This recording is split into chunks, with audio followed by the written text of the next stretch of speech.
Good evening, everyone. Welcome to our community forum on the FY25 budget. I'm going to give our attendees just another minute or so to come in, and then we will get our overview started. I'm going to start by sharing my screen.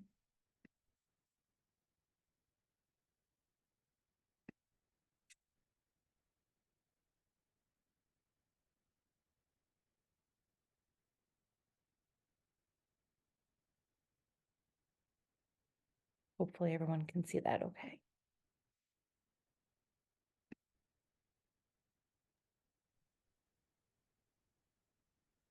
Yes, it looks good, Dr. O'Neill. Thank you, Mrs. Wensper. Appreciate that. All right. I will start in order to be respectful of everyone's time tonight. I know it's a beautiful evening, so thank you so much for those of you who are able to be here with us tonight. I'd also like to mention that this meeting is being recorded, and it will go up on our district website following the meeting, likely tomorrow. So tonight I am going to be sharing an overview with our community about the FY25 budget process. And before I really dig into the process that we went through this year and what the potential budget scenarios mean for us, I'm also going to give the community some background on Norton Public Schools and some of the things that we do each day and some of the things that we are responsible for as a school district. So I always like to start any presentation that I'm sharing with our school community with some of our core beliefs. And those are that all of our staff and students belong in a safe, inclusive, and collaborative environment. We also believe that students belong in a learning environment where they have access to grade-appropriate curriculum and instruction. And we also believe that all of our students belong in learning environments where they receive differentiated, personalized, just-in-time intervention so that they can all be successful. This enrollment data that I'm sharing with you tonight is our October 1st enrollment data. And the reason I'm sharing this with you, October 1st of 2023, is because this is the information that is used at the state level when they are determining all of the formulas and the amount of funding that we will be receiving. We have a total of 2,486 students that are considered part of our enrollment. 2,166 of those students are Norton students that attend school in district. We have 252 students that our community welcomes as part of our school choice program, which means that they are residents of another community, but they attend through the school choice program, and we are compensated financially for them through the state funding formula. We have 39 students that attend Norton as part of the Reads Deaf and Hard of Hearing program. Reads is a special education collaborative that hosts a particular program for students that may be deaf or hard of hearing. And their students are integrated into our classrooms and programs across the districts in preschool through grade 12. And the Reads Collaborative rents the space from us. And then finally, as of October 1st, we had 29 students that were attending either collaborative or private special education schools because we were not able to meet their educational needs here in district. There we go. I also want to share some of the details about our schools so that way you can see exactly what our programs looked like during this year. At the J.C. Solomon School, we had a total of 550 students. At JCS, we house our Little Lancers preschool program. This is an integrated preschool program with 7 classrooms. Students that receive or are eligible for special education services beginning at the age of 3 attend the preschool program here in town. And then we also have a tuition-based program for our students that are considered peer models, students that are typically developing and attending part of the program. That tuition varies. The rates this year were between $275 per month up to $496 per month based on the amount of days and hours during the week that students attended. We have 5 classrooms at each grade level, kindergarten through grade 3. We also house 4 of the Reads Deaf and Hard of Hearing classrooms there. And we also have 3 of our specialized special education classrooms there, such as our language-based classroom, our grit classroom for students with social emotional disabilities, and as well as our STEP program for students. At the LG North, we have a total of 303 students. Again, I want to mention that this is all October 1st data because it's important for us to look at that because that's what the state will be looking at for our numbers. In kindergarten and grade 2, we have 4 classrooms at those grade levels, and then grade 1 and grade 3 have 3.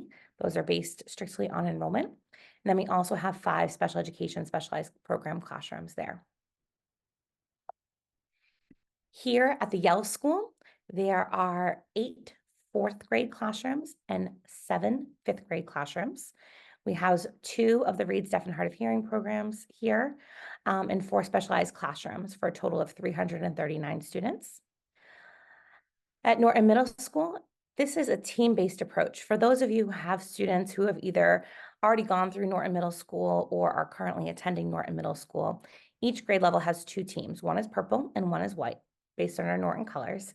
And on each of those teams, we have teachers that work together to support student learning. So there is an English teacher, a math teacher, a science teacher, a social studies teacher at each team, as well as special educators for all grades 6, 7, and 8. We also house 3 of the Reads Deaf and Hard of Hearing classrooms at the middle school, as well as 5 of our specialized programs there. And then at Norton High School, we have about 695 students, and that goes from grades 9 through 12 plus. We have 7 specialized classrooms that support our students with specialized learning needs, as well as 1 classroom for the Reads Deaf and Hard of Hearing program. And some of you may be asking, what does 12 plus mean? As part of servicing students with IEPs, we host something called the Step Out program. We are responsible for educating some of our students through the age of 22. And the Step Out program supports students that are ages 18 through 22. There is a lot of opportunity for community engagement, work in life skills, coursework. They may have a job, they may attend classes at some of our local colleges. It's a really great opportunity, but it is important for our community to know that we do have students that are between the ages of 18 and 22 there as well.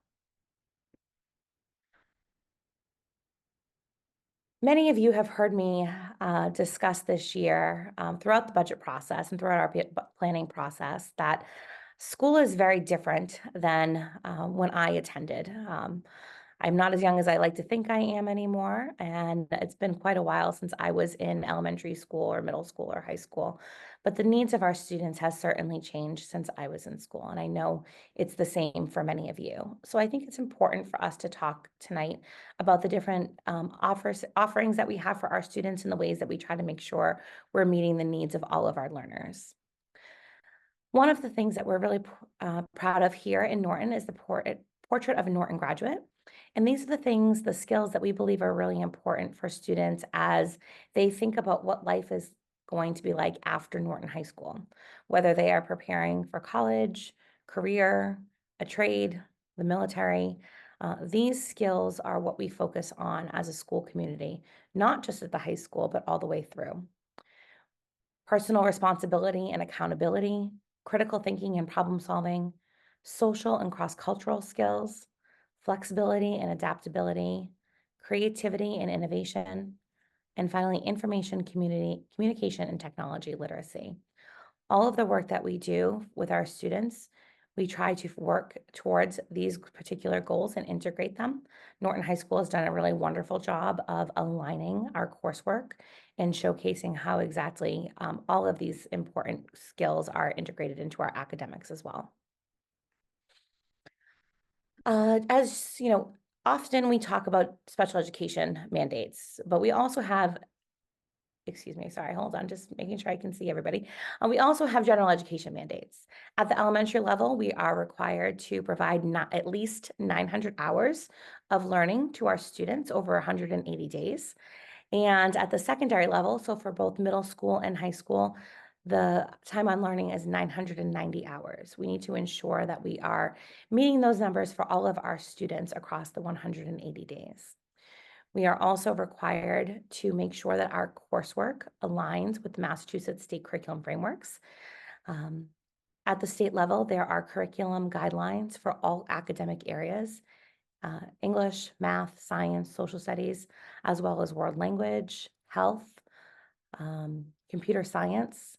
There are really rigorous curriculum expectations for all of our students. And it is the responsibility of the district to ensure that we are helping students to master all of those standards that are required at the state level. Additionally, we have special education mandates. We are required to provide a free and appropriate education to all students with a disability beginning at the age of 3. And I mentioned previously that that is where we begin the learning for our students on an IEP at our Little Lancers preschool program. We are required to create programs in district or to find programs that meet the specific learning needs of our students. And we've certainly seen an increased need of all of our students, our general education students and our special education students post-COVID. Additionally, we have other specialized populations here within our school community. We have a number of students that English is not their primary language. They're coming to us as English language learners. And it is our responsibility to ensure that we are not only helping them to access the grade level curriculum, but also helping them to acquire English through immersion. We have a number of students that are homeless, and the needs of and responsibilities of the district also extend to ensuring that students are able to get to and from school. And finally, Norton is the home to one of the migrant shelters here in the state of Massachusetts. Currently, we have about 23 families that are considered migrant here in the community. However, at this time, it's a very small number of students. There's only 3 students here within Norton Public Schools that are considered migrant students at this time. So above and beyond the basic academics, we're really excited about a lot of the opportunities that we offer to our students, specifically at Norton High School. We have a CCTE program where we offer specific programs for students in the areas of marketing technology, small business ownership, as well as business and engineering technology.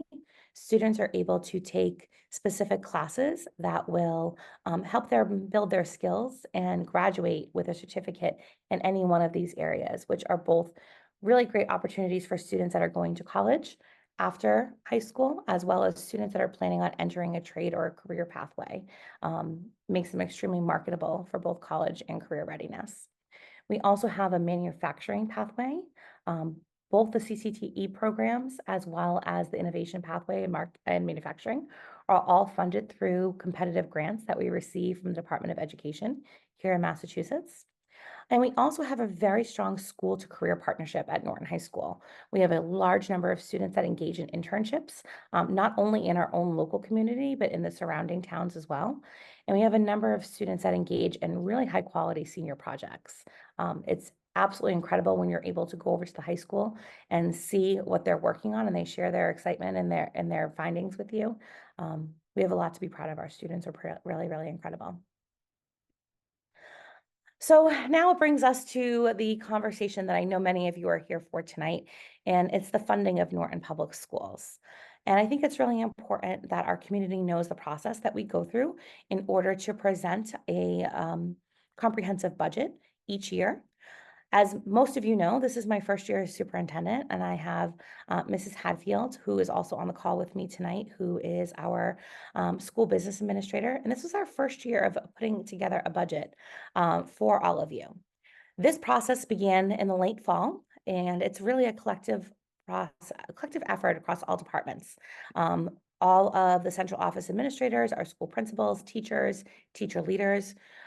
We think about what is important for us to be able to move forward and to provide students with the highest quality education that we possibly can.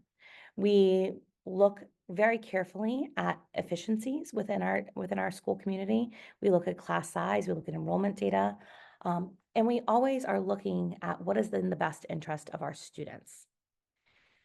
The biggest challenge that we have is finding that balance between what are those mandated costs and what do we need to bring our schools and student learning forward. We want to make sure that we are preparing students for the world after high school and being able to offer them a wide variety of options for learning. We look at contractual costs. I apologize, I'm in my office and my light just went off. There we go. We look at contractual costs such as salaries, transportation, our special education costs. And then we also look at what are our goals for the future. We currently have something, our strategic plan is called Vision 2026. It was done by Dr. Bayetta and one of his last years here. And that is our current strategic plan, which will be updated this coming fall. It's really important for our process to make sure that we're engaging our community and prioritizing our needs, specifically our teachers, our students, and our families.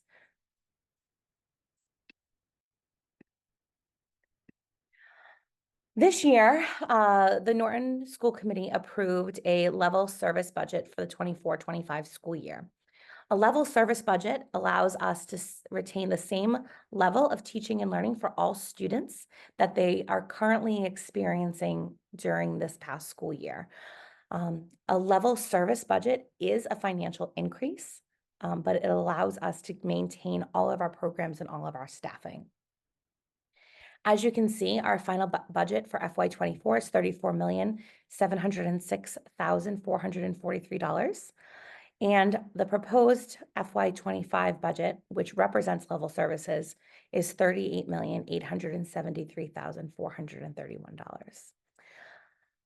It's really important for everyone in the community to understand what that looks like in terms of a large increase, because it is a 12% increase. And I'm going to walk you through a few slides here that will show you some of the challenges in terms of offering a level service in a 3 to 4% increase. It's really difficult for us to be able to do that right now because of a lot of the financial factors that are out there. So I'm going to explain some of that to you tonight. I also think it's really important for us to talk about what was not included in that level service request. And these are things that were all requests coming from the department chairs or from the principals. One of the things that we all talked about was kindergarten assistants, a paraprofessional in every kindergarten classroom. Many of our kindergarten students come in, and this is their first educational experience. They've never been in a classroom before. So having someone to support in those classrooms will be really valuable. Last year, we lost, during the FY24 budget process, we eliminated a fifth grade teacher, a math teacher at the high school, an English teacher at the high school, as well as the communications and media specialist. All of those positions are still needed, and we were hoping to be able to bring those people back. We would love to have a library media specialist at Norton Middle School. It is currently the only one of our schools that does not have a certified librarian there for students. An adjustment counselor for our bridge program. All of these positions were not included in our level service request. So when we take a look at special education, because it's something that always comes up when we're talking about the challenges of our budgets from year to year, there are two separate costs for funding special education. The first is our in-district costs. So thinking about our special education students that are in inclusion settings or our specialized classrooms, funding the teacher here, the specialized instructional materials that students may need, service providers such as speech therapy, counseling, occupational therapy, or physical therapy for students they may need it. And then we also talk about out-of-district student placements. Students that are out of district are there because we are not able to provide them with an educational program that meets their needs here within Norton.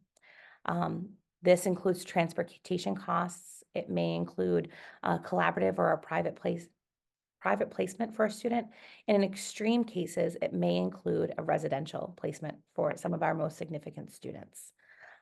These are students that we are not able to educate here within our community. We always make our very best efforts to ensure that if a student can be educated here, we want them here. We want them in their home community with their peers, with their siblings. So these are very specialized circumstances. The actual cost of these out-of-district student placements for this past school year, 23-24, was $4,450,252. As you can see, this is data over the last 10 years, and this information comes from NESDAQ, which is a New England group that takes a look at enrollment data as well as budget and special education trends across districts. As you can see, the expenditures for special education in the 13-14 school year were $8.6 million. And then this past year, $13,017,517. It's a huge increase in a short amount of time. As I mentioned to you, we make every effort to ensure that our students are able to be educated here in Norton are. This left hand graphic shows you the number of specialized programs that we offered in Norton in 2014, and it was roughly 12 classrooms. Any other student that did not fit into those 12 classrooms or their needs weren't being met within those spaces needed to go out of district. And currently, in this past year, we had about 37 specialized classrooms. It's a huge increase. Every time we are able to create a program in district, it allows our students to stay here. We always believe they're best served in their community schools. And it also reduces the costs for both tuition and transportation. As you can see, the students that were out of district just 5 years ago in 2019 was close to 50 students there. And now we are closer to 30 students. So building and maintaining programs in district really does make a difference for our students. And it also makes a difference when it comes to the tuition lines for our district. I also want to share this information with you, and it shows the way that our costs have increased over the years in terms of the out-of-district costs. The average per pupil cost for an out-of-district student is $124,000. As you can see, if you look at the 2019-2020 school year, we had 32 students that were out of district at a cost of $2.7 million. Those numbers ebb and flow over the years. But currently for next year, for the 24-25 school year, we are projected to have 31 students out of district. That's actually one less than that top number. And the cost will be $4,632,753, which is almost a $2 million difference from that top line, but yet one student less. So you can see that just the increase that we've had over the years and these costs for school districts. One of the things that we often get asked by the community is how else are we paying for our teachers and for the needs of our school district? We have a number of entitlement grants that are federal grants that we received each year.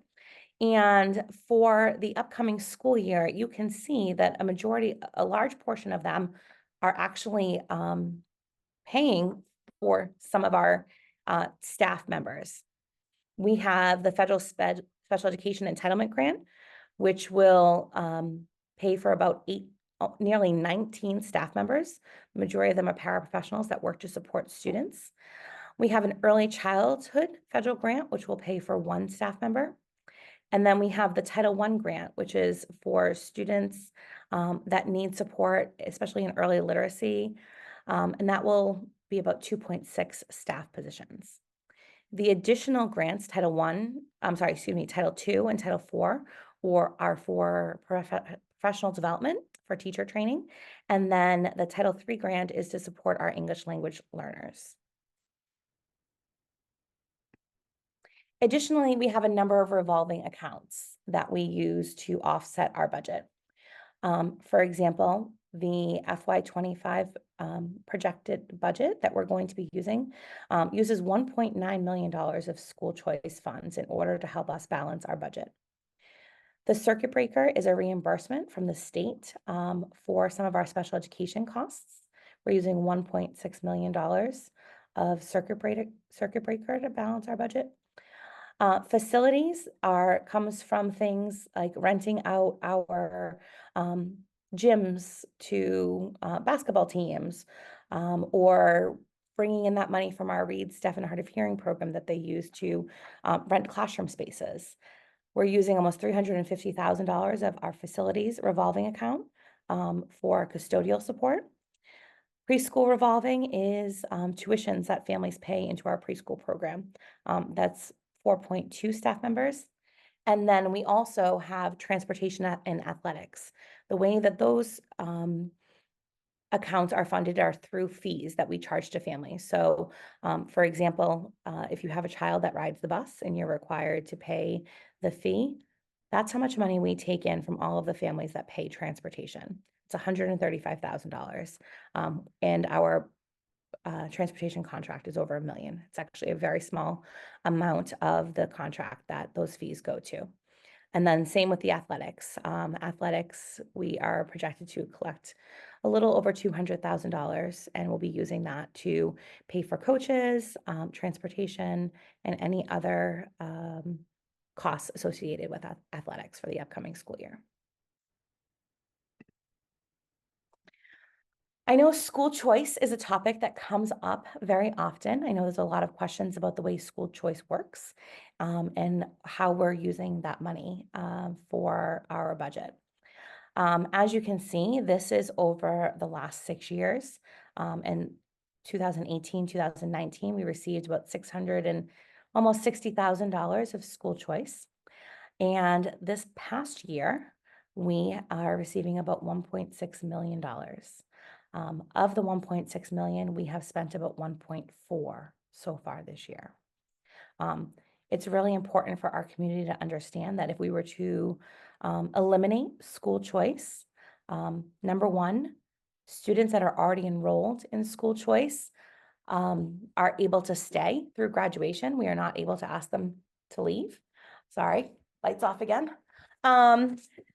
However, we would also need to figure out if families stop sending their students to Norton because of school choice, that is a large amount of money that we would not be able to rely upon to balance the budget in years to come.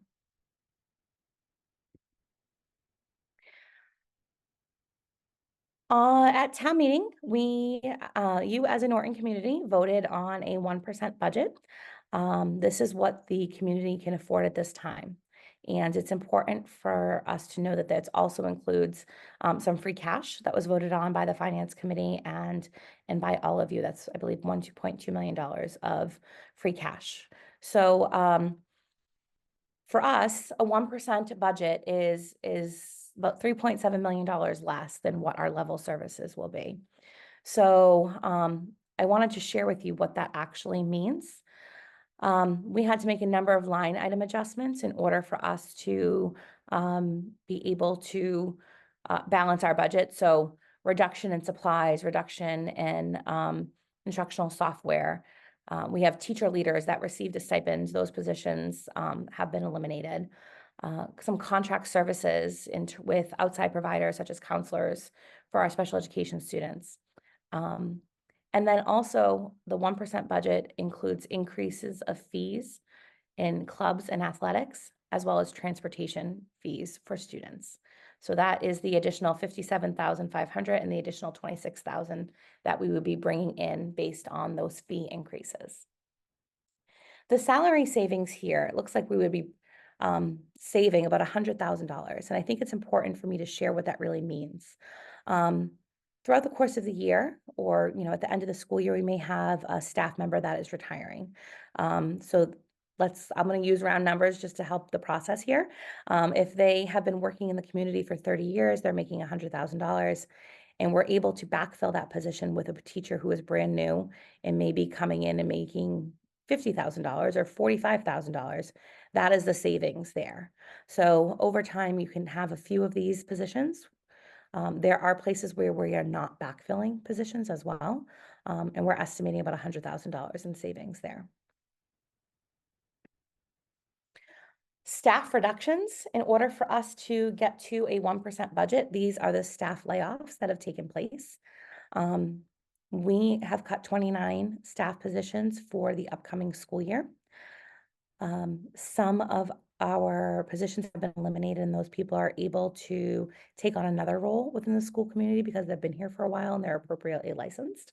So at the high school, it's an elimination of a guidance counselor, a science teacher, a social studies teacher, music, and wellness.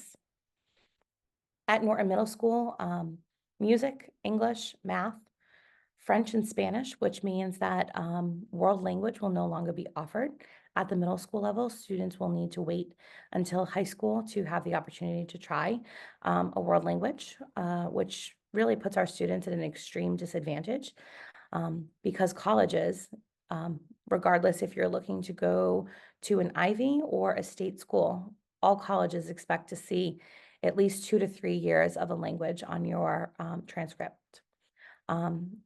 An art teacher, as well as the dean of students for Norton Middle School. At the elementary level, it's the elimination of a reading interventionist, 2 math interventionists, our math and literacy coach. These positions are people who work with teachers. They model lessons, they look at data, they help to plan for instruction.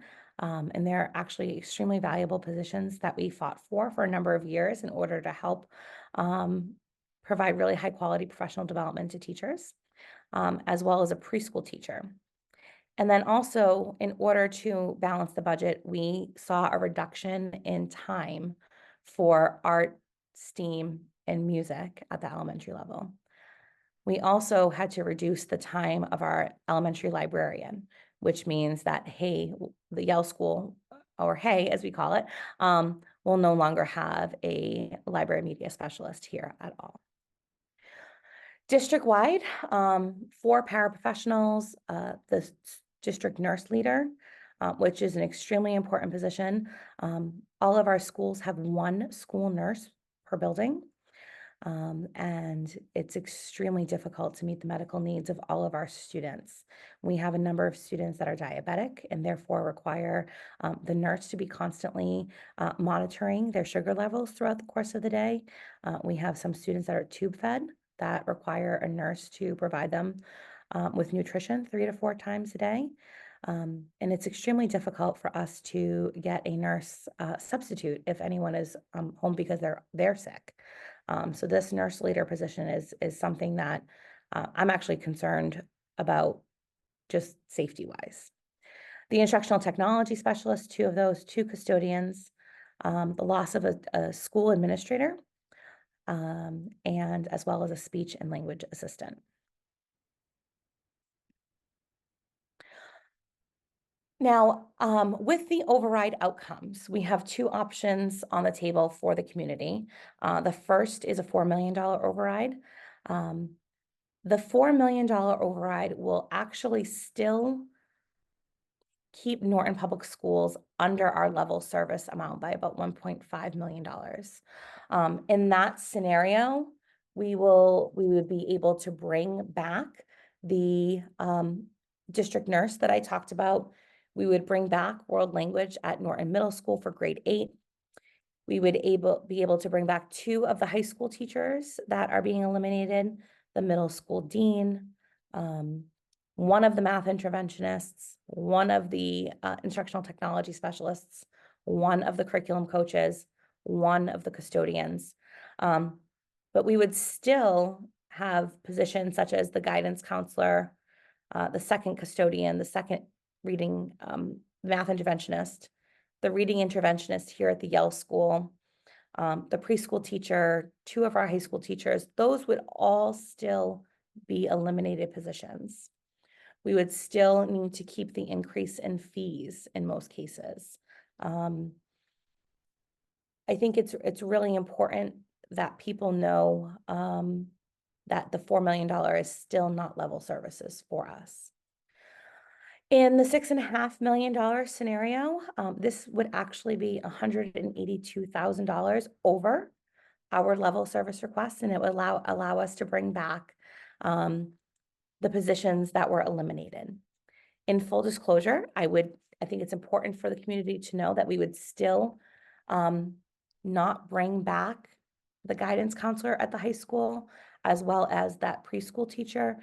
And that is simply because of enrollment changes or program changes. As I mentioned earlier, we are looking at efficiencies and trying to do things in a way that makes sense. So those positions we would still not bring back. However, everything else would be able to come back in the $6.5 million override outcome.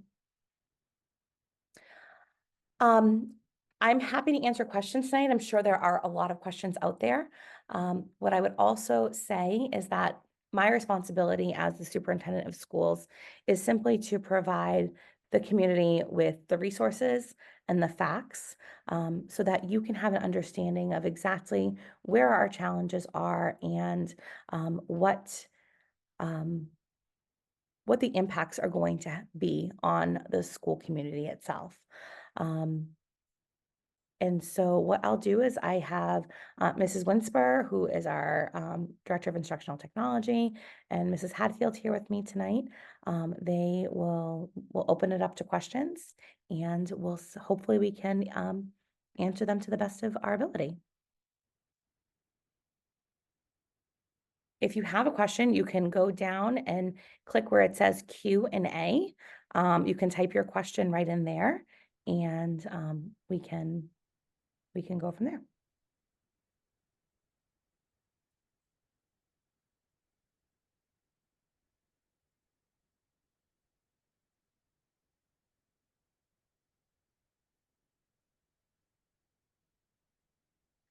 I'll also share with all of you that coming up, we have a few more events. This coming Tuesday, July 2nd, as well as Tuesday, July 9th, I will be hosting coffee hours in the Yale Library right here at 64 West Main, beginning at 9 a.m. If you or anyone you know has questions about the budget process, about any of the things that you've heard here tonight, or anything perhaps that you've seen other places, I encourage you to come and have a cup of coffee with me or tea, and we can chat. I also ask that if you have questions, please don't hesitate to reach out. My office is, we are open 8 to 3 each day. I can email with you. You can call our office 508-285-0100 and leave a message, and I will call you back. Not everything that is available through social media is accurate, and coming to the source, whether it's here at the school department or town hall or to police or fire, is always the best way for us to make sure we have the correct facts out there. So I encourage you to reach out if you have any questions. Dr. O'Neill, we have our first question. All right, great. There's a lot of talk about ESSER money and money used for staffing positions. Can you speak to that, please? Sure. So for those people who are not familiar with ESSER, ESSER, those were funds that were provided to states and then schools during and following the COVID pandemic. There were 3 rounds of grant funding, ESSER, ESSER 2, and ESSER 3. And during that time, Norton Public Schools received funds to support a lot of different things. So those funds could be used for safety equipment, masks, cleaning materials. They could be used for filters or to upgrade air filtration systems across the state. They could be used for purchasing curriculum materials. They could be used for staff to help with getting kids back on track.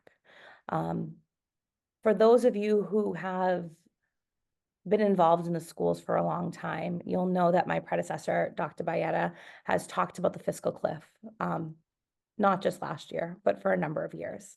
And ultimately, those ESSER funds allowed us to support some of the positions that were sorely needed at that time.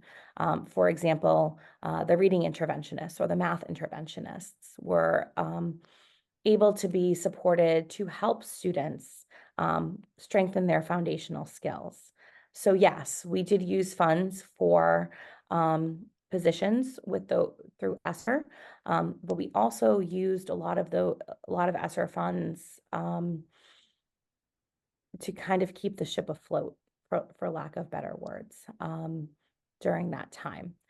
When you take a look at the positions that have been added over the last few years with those ESSER funds, these cuts eliminate every single one of those positions. The only positions that have been added over the last few years and that remain are special education positions that we're mandated to have.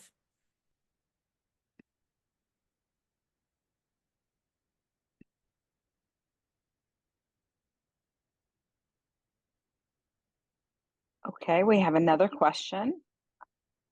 Can you speak to the priorities that would be reinstated if some staff retire or state funding is higher than expected? For example, the art teacher at NMS or the music teacher? So if we were to get more state funding, right now, the budget that has been approved, the 1% budget assumes a $30 increase per student at the state level of our Chapter 70 funds. Right now, there is talk that perhaps we would get $110 per student, which would be huge for us. That would be absolutely incredible. And that would require the school department going back to fall town meeting and asking the voters to move that money into our accounts because it doesn't automatically come to the schools. It would have to go through that town meeting process. My number one priority, if we saw a few retirements or something along those lines, my number one priority is that district nurse. I do have significant concerns about the amount of students we have that are medically fragile or have significant medical needs and need a nurse in our building. A lot of our surrounding communities have 2 nurses per building, and they're not much bigger than we are. So that personally is my first priority for any additional funds. From there, that would be a process between our central office team as well as our principals in the school committee. My biggest concern about utilizing some funds that may come up over the summer, whether it's from retirements or things like that, is our special education costs. We do not have really any contingencies built into this 1% budget. So if we have a student that their needs change over the course of the year, if we have a student that comes in from another community and we're responsible for tuition costs or for specialized program costs, we need to be really conscientious about making sure that we have that money available as well. Okay, we have another question. Can your office provide a document that spells out the side-by-side specific cuts under each of the budgets? And can it be posted on the town website?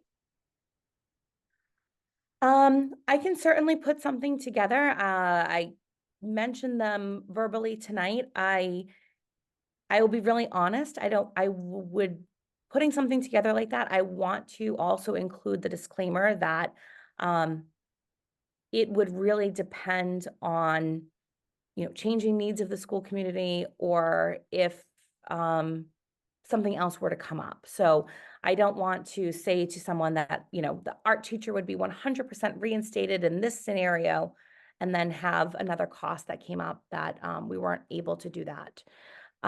So we could certainly put something together. In terms of posting on the town website, we would ask the town to do so. I am not able to post anything on the town website, but we can share it with them and ask that to happen. We could certainly put something together for our own website. And as I mentioned earlier, this is being recorded and will be shared on our own Norton Public Schools website later this week.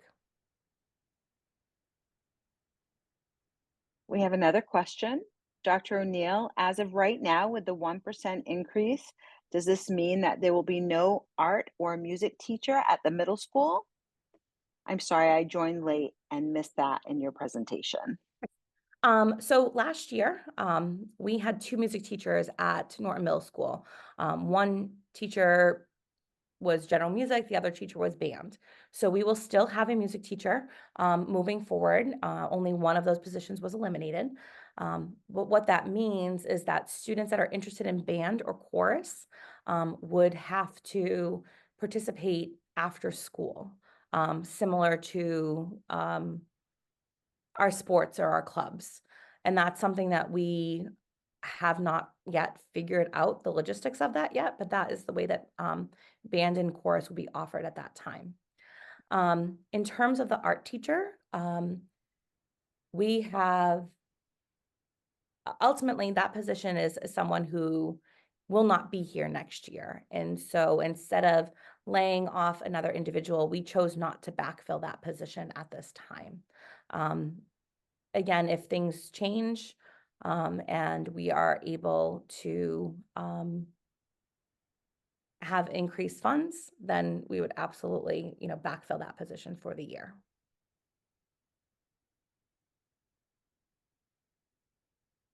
There are no other questions in the Q&A, but I do encourage anyone of the attendees, if you do have a question, to please write it in the Q&A, and we're happy to have Dr. O'Neill answer it.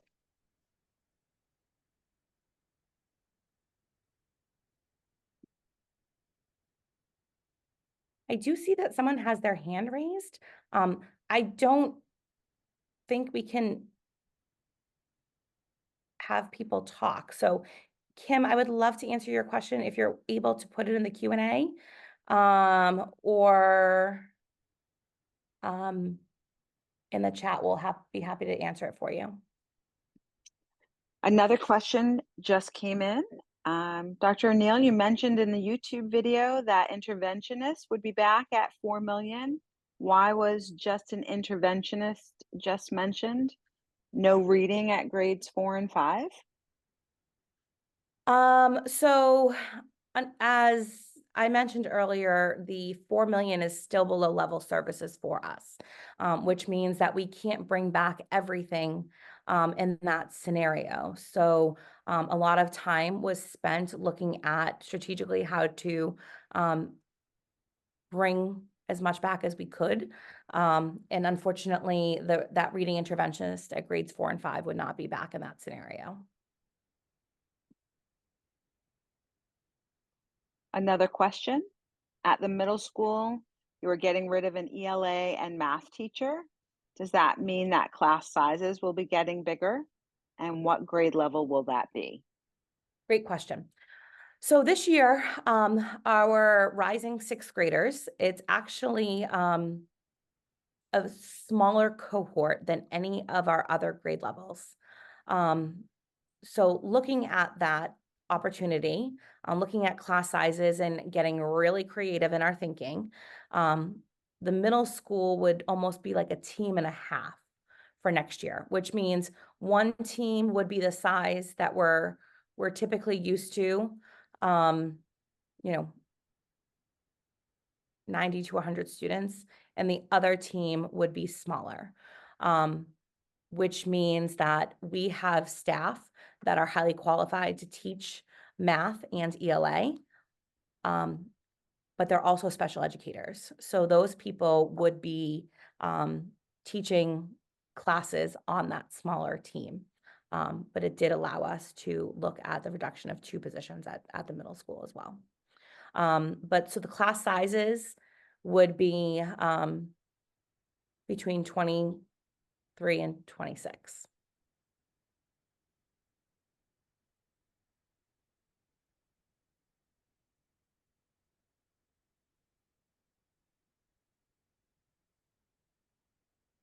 There are no other questions at this time. Thank you, Mrs. Winsper.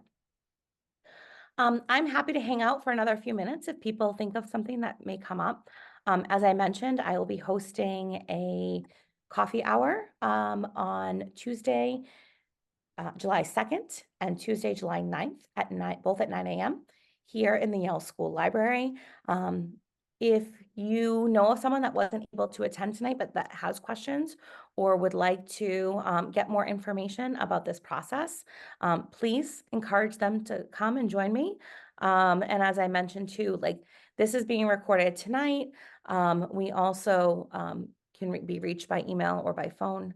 And we just want to make sure that the community feels like they have the information that they need moving forward in this process. So thank you all for coming. I greatly appreciate it. I hope you all go enjoy this beautiful night, and I'll hang out for a few minutes in case anyone has an additional question. Thank you. A question did come in, Dr. O'Neill. Person is asking at the middle school, are you saying that there potentially will be a science teacher also teaching math that will be at the 6th grade level? No, it would not be a science teacher teaching math because they are not highly qualified to do so.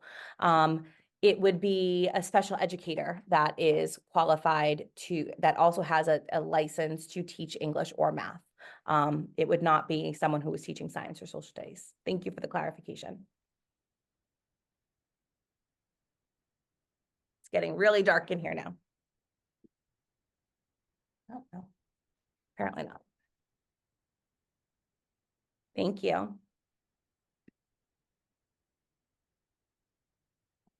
Another question, would that special educator also be supporting special education students? Yes, as part of their caseload, yes, they absolutely would. The way that things like the way that this would work, right now, some of our special educators teach a small class ELA course or a small class math with 10 to 12 students based on the student's IEP.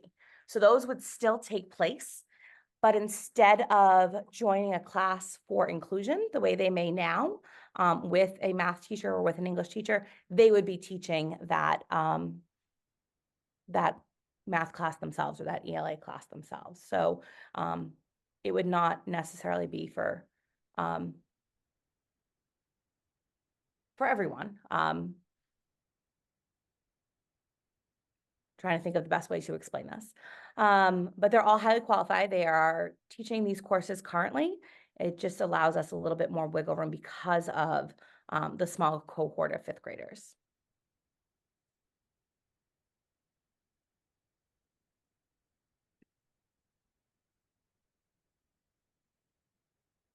All right, looks like people are dropping off here and there, but we're still available if you think of anything else.